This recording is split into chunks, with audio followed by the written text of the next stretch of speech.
All right, thank you guys very much for joining us. We have a presentation here on Maker Pedagogy for English Language Teaching Education with 3 co-presenters. If you guys can, could you introduce yourselves? And then you guys can start. Okay. Hi, my name is Gloria Romero from Universidad de Santiago de Chile. Hi, I'm Hello. Victor from Universidad de Santiago de Chile. Hi, I'm Manuel Lara from Universidad de Santiago de Chile as well. Okay, shall we start now? Yes? Yes, please. Okay, well, hello everybody again. First of all, I would like to thank the organizing committee of this conference for allowing us to present our work with everybody. We're a group of teacher trainers from public university in Chile, and this is the topic of our title of our presentation, so Maker Pedagogy for English Language Teaching Education. Since the beginning of the pandemic around 2 years ago, teachers around the globe have to adapt fast to a new mode of teaching that became soon the new normal. Yes, especially at the beginning, lots of teachers struggled quite a lot because they have to face a new context that was unexpected. Many of them didn't have any previous experience or knowledge, or they have insufficient training to face this new way of teaching. Yes, we also experienced some of these problems, and we'll tell you about the transition we made from face-to-face lessons to the online format of teaching. Yes, so I'd like to start with the main objectives of our presentation today. First of all, we'd like to tell you about how we design English language teaching methodology courses based on the Maker Movement Manifesto by Hatch. Yes, so this was originally from the pure sciences, so STEM, so that's science, technology, engineering, and maths. And the main idea of this theoretical framework is that learning is somehow built through making things, constructing ideas, manipulating stuff in maker spaces, in collaborative activities. We employ this theoretical framework in a very different context, that is a teacher training program. Yes, and today we'll tell you about how we design the different activities during the course, and we'd also like to share the opinions we gather from our students during the term. Okay, so let's have a look at the course. We regularly teach a course called Elt Methodology. So in this course, students learned the craft of teaching English as an EFL, as a foreign language. So basically the course is divided into 3 parts. So we have the theoretical constructs on ELT. So we see approaches, methods, the post methods, things like that, and always with a critical analysis, because we understand that sometimes all these approaches and methods cannot be transferable to the Chilean context. Students also do collaborative practice activities and tasks, and when we were doing things face-to-face, they do lots of micro-teachings in front of their classmates. And we try to connect all the time these things with the Chilean context and the Chilean classroom. So there's a lot of reflection based on the prior knowledge of the, and a lot of learning by doing in teams, and a lot of sharing. So when we started working online, we used the platform that the university provided, and that was the Moodle platform. So we decided to organize the course in modules and weeks. So in the course, we had around 3 or 4 modules divided with all the activities and the things that the students had to do. So everything had to be very clear, so that students knew exactly what was going on, because of this anxiety that they had from moving from face-to-face to online. And the other picture is just a screenshot of some of the activities that we did that basically involved video discussions and working in groups. So we decided to organize the course following the 2 approaches in a way. So for the design and implementation, we use the Maker Movement, as Manuel mentioned, and there are 8 basic principles. So we have make, share, give, learn, tool up, play, participate, sub, and change. But we thought that in the support and participation, we needed another thing to hold on to design the course, and especially to work on the participation of the students. So we drew a little bit on the communities of practice and the three main characteristics, which is the domain, the community, and the practice.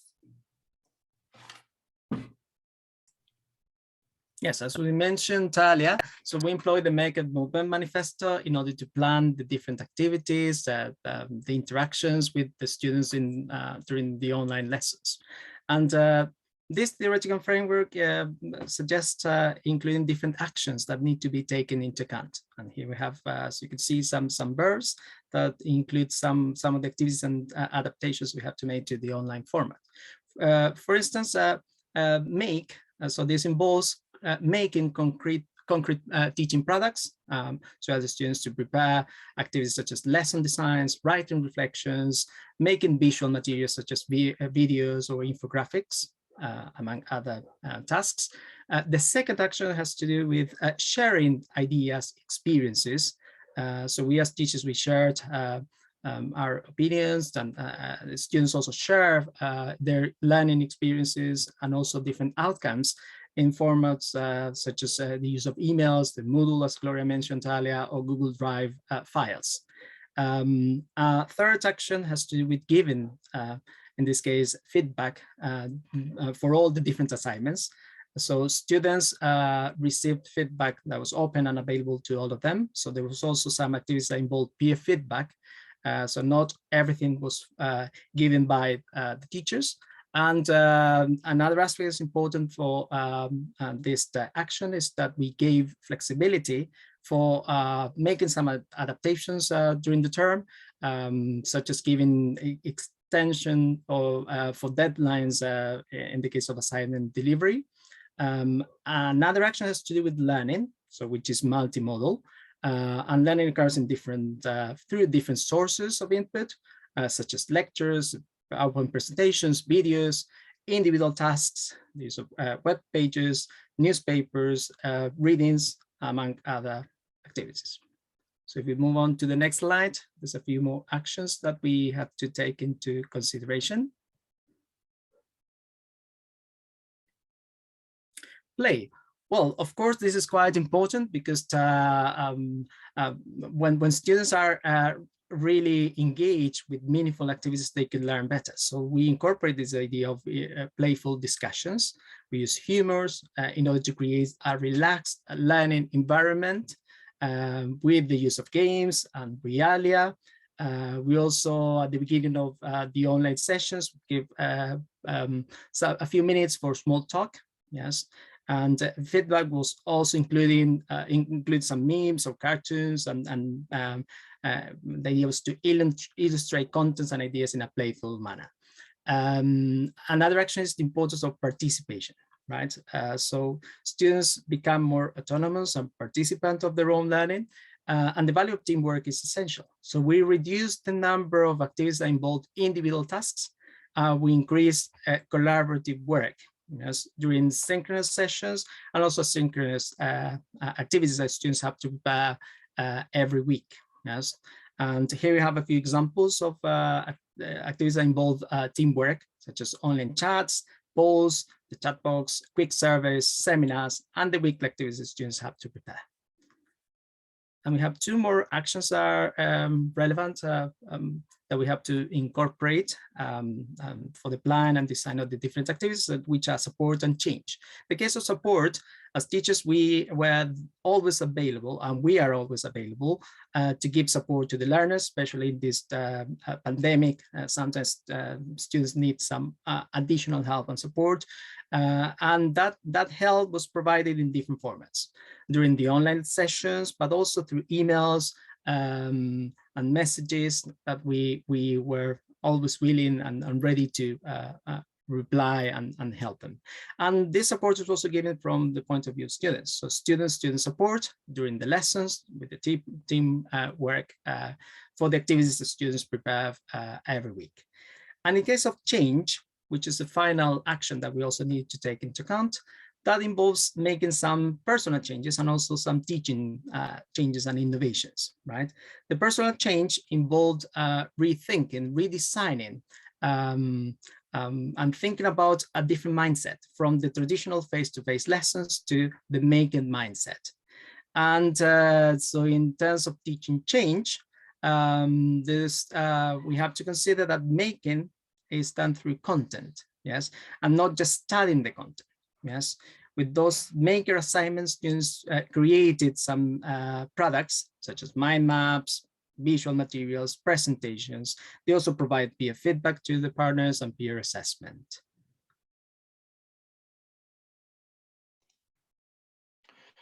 Having in mind the communities of practice as a framework for teamwork, we put in common certain goals, and we decided to offer a nice, safe online learning experience to students, cover as much as possible the contents of the course, offer the students opportunities to develop practical teaching practices, and offer students the opportunity to decide and express opinions through assignments and activities.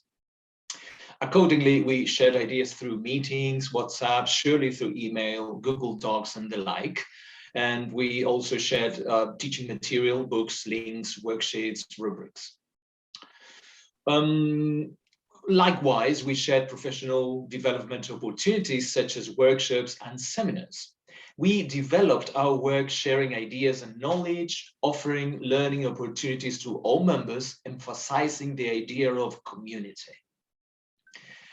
We did things together. We planned a yearly program, we created rubrics, we developed instructions of assignments, we formatted the online course, we developed assessment tools, we gave each other information, and we validated ourselves as members of this community. That's a very important point. Next slide, please. You can see here some examples of actual activities we implemented in the course. At the top left, sorry, it's a little bit small, but at the top left of the slide, you can see the instructions for group work discussion regarding test-taking strategies, in which, of course, after the discussion, they had to report to the rest of the class. At the bottom left, you can find a weekly activity in which they had to discuss in their groups and to provide feedback later. Also, you can see a timeline where students were expected to choose one module of the course and say their learnings and what was relevant to them. At the bottom right, there's some feedback students gave their classmates on some videos they made. And at the right side of the slide, you can see an example of an infographics as part of the products they had to prepare. So those are actual, examples of actual activities we put into practice in the course. Next slide, please. To get to know the results of our actions as a team, we implemented a course evaluation, and in this slide, we are reporting one part, specifically their opinions about the course. Here you can see that students highly appreciated flexibility and peer feedback. They also showed to value positively our commitment to teaching and the opportunities we gave them to reflect on different issues. They also highlighted group work, the dynamism of the lessons, our enthusiasm, and the chances to develop autonomy and creativity. We are very happy to know about this. Next slide, please. You can see here some samples of what they actually expressed. It can be seen how they emphasized flexibility, peer reflection, and opportunities to innovate. In the next slide, we can see that students also suggested some things. Practice was at the top of the list. They think practical aspects about teaching should be stressed. In terms of content, they feel they should be developed in a deeper way, devoting more time to study them. Something else students made prominent is that the teacher profile needs to be enhanced as from these courses on. And finally, they suggested we cover how to teach online, which was something that naturally was not part of the ELT methodology courses before. Next slide, please.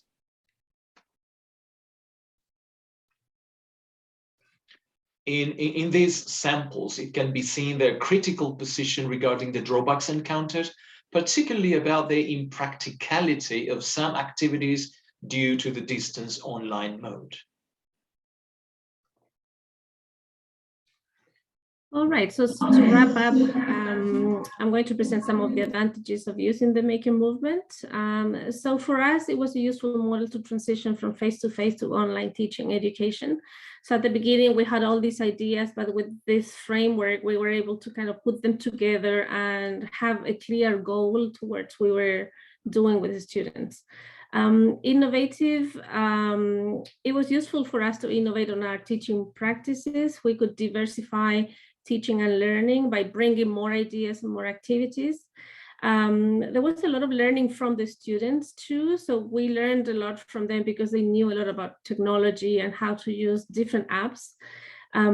It was interesting to see that the difference, so in making with content rather than studying content. So the introduction was rather small. It didn't take that much time when we're teaching these contents, and the rest of the time was spent in creating things. It was useful in terms of self-reflection because we were all the time wondering if the things that we were doing were really meaningful, what were the feelings of the students, and we were trying to increase motivation and participation. It was also a good toolkit for options to debunk all these traditional classroom dynamics in which you have just a teacher teaching things and saying things and asking the students what to do. So we had like a toolkit of options for them. And it definitely increased student participation. So I would say that at least we had different sections of the course. So in my section, at least participation increased like an 80% throughout the course. Now for the students, they really valued the peer learning support and the peer feedback. They normally refer to that saying that they really learned from the others and the things that they were saying, and not only the teacher feedback. And of course, they found the class more dynamic and flexible and more things that they could do in terms of collaboration. So they really engage with these maker outcomes of the course. Some of the drawbacks are that we didn't explicitly tell the students that we were using the Maker movement, so they had different expectations. So some of them had this idea of the traditional teacher because in the other courses that they were taking, this was happening. So when they saw that this was in their hands and they had to do the things that were kind of shocked at the beginning, but then throughout the course they really got the pace and the rhythm on how to do things. Another disadvantage is that it's very time consuming. You have to prepare and plan lessons a lot, and a lot of asynchronous maker activities for them to have this autonomy. Also giving weekly feedback to all the students was some sort of tiresome. And the tool lab principle, in which you have to gather tools to create all these things, was also time consuming because we had to find free user-friendly resources and apps for the students, because the students we have at our university, they are kind of middle-low, from middle-low social backgrounds, so they don't have a lot of resources and money to buy things. So we definitely experience this inequality in access to technology. For the students, so they saw that some of the contents were not so deep. They found that maybe doing too much, they saw it as not as dense learning. Connectivity and technology devices was also a problem because sometimes they could only work with the phone. There was only one computer at home and they couldn't catch up with all the weekly activities that we were presenting. And of course, we couldn't replicate what they wanted, which was the micro-teaching experience. So just to conclude, we really think that the Maker movement is a good match for teacher education, even though it's being used more, as Manuel said, in the sciences. We really think that it destabilizes the notion of the expert and this almighty knowledgeable university teacher. And it's a useful model, but not free of challenges. It promotes flexibility, which was very good because with the COVID, we didn't really know exactly what was going on every time. So it was flexible. It was based on conversations and we got lots of feedback from the students. And of course, there's a lot of ongoing improvement that's essential when you're planning these courses. And I think, or we think, that this thing is going to have impact when we go back to the normal, to our face-to-face classes. We would really like to apply some of these things that we learned, so the students learned while we were doing this course. So here you have some references, and if you would like to contact us, those are emails. So thank you very much. Thank you very much. Now we have some time for the Q&A. So if anybody has any questions, please feel free to either type in the chat or feel free to ask, and hopefully our presenters will do their best to answer your questions.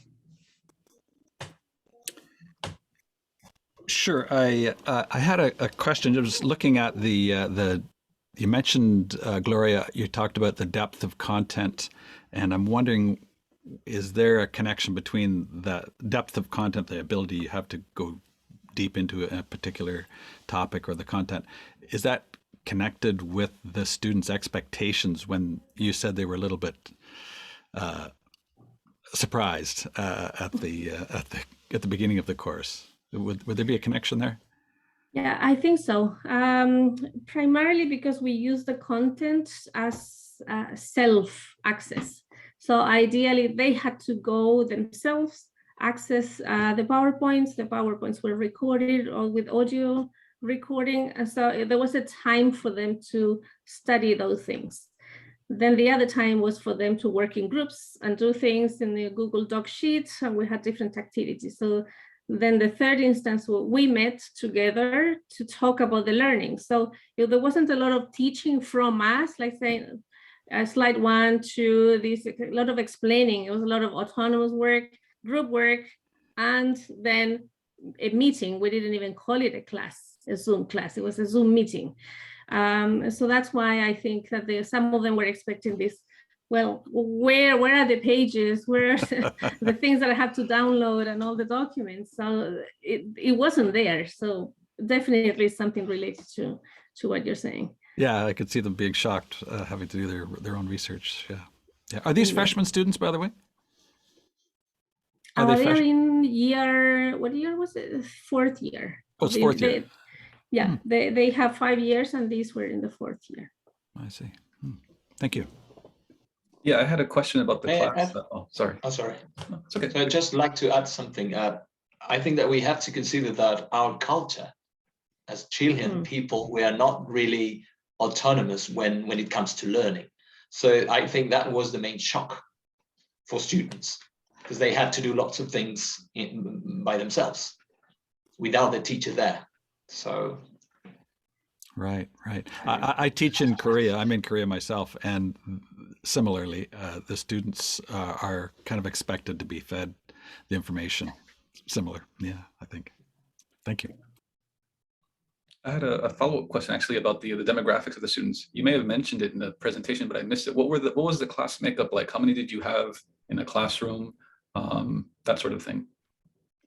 Well, we had 3 sections, and my group, I had 25 students. I don't know, Manuel and Victor, how many you had in your group? 20 students in my case. 22. And then did you do this for the entire semester, or how long did you use this format for? For 1 year, we used it. So the first year of the pandemic, it was like preparing the activities and all that, and just improvising a little bit. But the second year was definitely more, this is where we're going to use, and these are the things that we're going to be doing with the students. So what you're seeing now is the second year of implementation.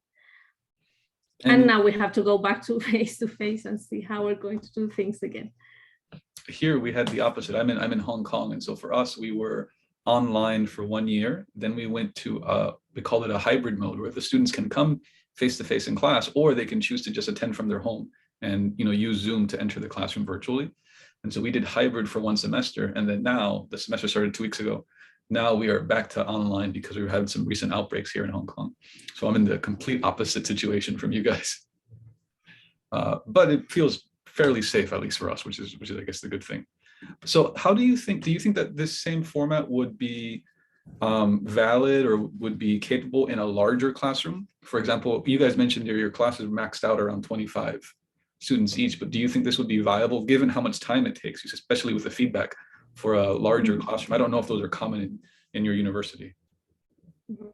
Well, I think with larger groups, it could be possible, but it requires a lot of work from the point of view of teachers. So therefore, we may need more help, or we may need to adapt some of the activities, because it would not be possible to give feedback to 100 students per week. Yeah, so therefore, we would need to adapt some of the activities. But it's definitely, I think, could be employed with larger groups, I think. I think the key is to working groups, because this is about collaboration. So students cannot develop all these timelines and infographics and do research on their own. It was really boring. They've been doing all that in the other courses. So then we decided, no, it's better if they work in groups, and they chose the groups. So they knew who to work with. They knew themselves better than we did. So just choose the group up to 5 or 6 students, and then you need to have roles inside. So some of the things that they mentioned is that they really like to work in groups, because some of them work, some of them are taking care of elderly grandparents, some of them have children. So they could kind of divide well the amount of work within the group. So some of them had more time, some took care of technology, the other ones read, some of them gave feedback to each other. So it was like a small community that did little things to achieve it. How did the assessments work for you guys? How are you actually assessing in terms of their grades for the students? How did you do that?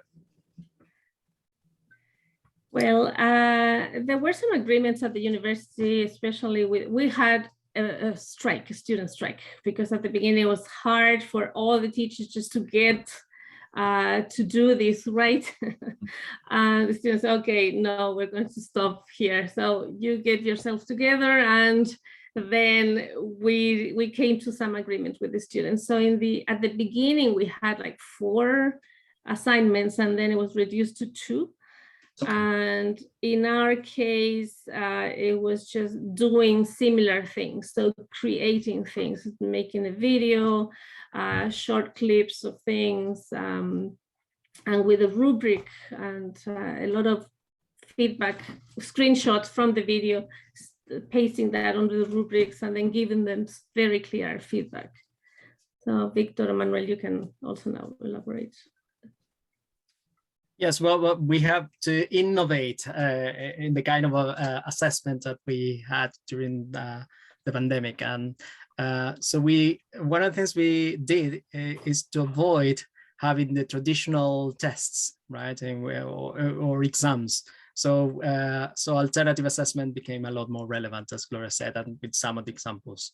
And students really appreciate those kind of evaluations and the collaborative work. And they have the possibility to give feedback during these evaluations, and they really like that. They hadn't had this experience in other courses earlier. Yes. Mm-hmm. Will you guys be implementing this again for the next year, for the next academic semester going forward? Yeah, we have to decide which things we are going to take from the Maker Movement to the online. Now we are going theoretically back online in March. That's when our school year begins, but we don't know what's going to happen. Maybe we go back to the bimodal way of teaching. We really don't know. We're hoping to get to see each other after a long time. Yeah, nobody knows. We keep going back and forth. I'm sure it's the same for many other places as well. Is it the same in Korea, Greg? Yeah, it's just so up in the air. You know, I'm just planning my courses to go both ways. That's all I can do. Yeah. Right. Good luck going having face-to-face classes in Chile. I hope it works out. Yeah, thank you. Thanks. We have 1 more minute, I think, for any final questions that we might have. Anybody else have any questions? Oh, is the PowerPoint available offline later? Is there a link or something? If you'd like, you guys could share your PPT with us and we can put it on our website to host as well, as we're doing with the keynote. Or you can also put it in the chat if you want to here as well. That way Greg has access to it immediately. So whichever you guys are more comfortable with. Yeah, I can send it to the organizers and then. Yeah, you can send it to the OkiJALT email address, the Gmail one, and we can put it on our program website. We'll make a post with the presentations. Cool. Thank you very much. Problem. Yeah. All right. Thank you guys very much. Thank you to our presenters. And this session is over. If anybody here wants to continue discussion, feel free to talk in the main room or to go to one of the sidebar rooms. But I think we have a 5-minute transition period, and then we will have our next sessions. All right. Thank you. Thanks for having us. Thank you. Bye-bye. Thank you.